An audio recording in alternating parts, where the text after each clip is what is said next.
So, good morning mga ka-idol. Dito tayo ngayon sa dagat. Malapit lang din ito sa amin. At magpipishing tayo. Try natin dito magpipishing kasi dami din namin mingwit dito.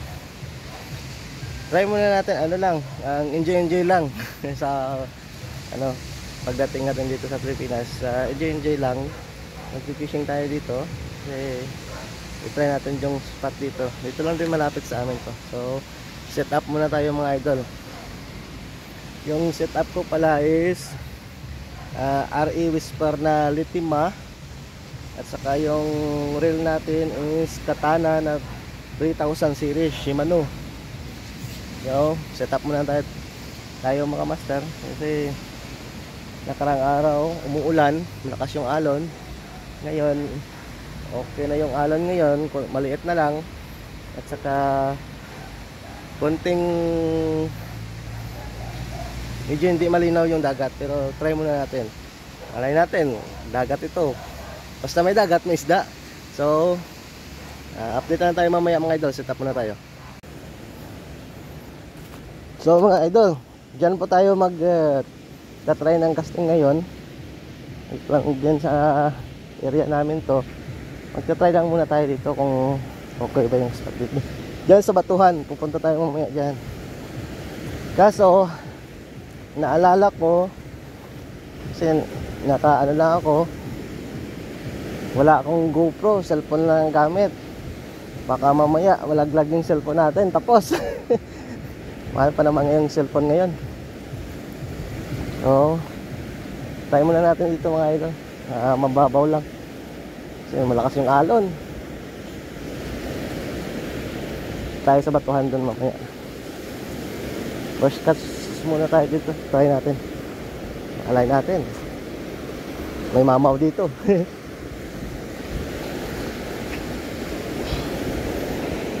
First touch mga idol. Dito lang muna.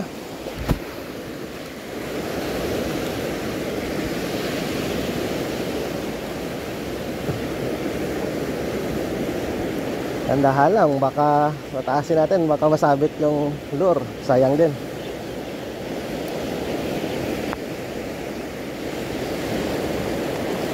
Mga idol, ano yung ano ngayon, yung dagat hindi malinaw.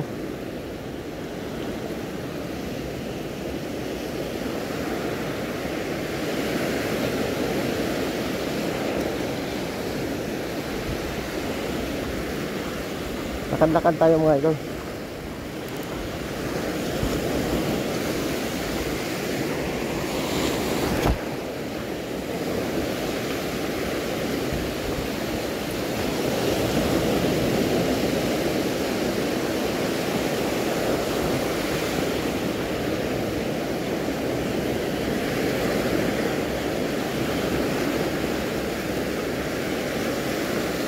Tayo dun sa batuhan mga idol.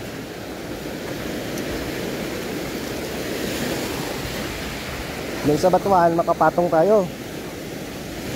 Dito di tayo dito takas yung mga alon.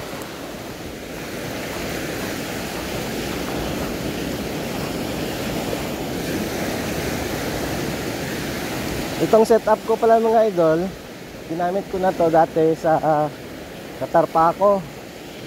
Dami na rin nahuli nito, mga barakuda. Nakahuli nga rin ako ng tangigi. So, kasi maganda yung dagat doon sa Qatar mga Middle East. Hindi masyadong respag. Kasi lang namimingit, mga Pilipino lang. Ano naman ang area namin mga idol.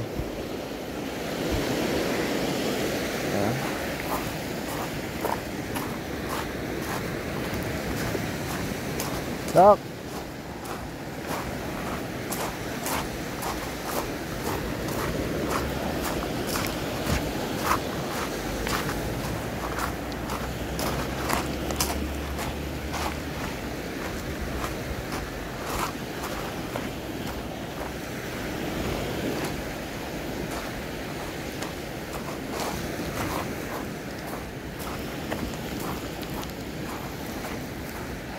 Mabuti siguro mga idol, tanggalin muna natin tong cellphone, pagpatuloy lang natin mamaya kasi Hirap na. Dagat. Baka malaglag yung cellphone natin. So, tutuloy na natin mamaya mga idol.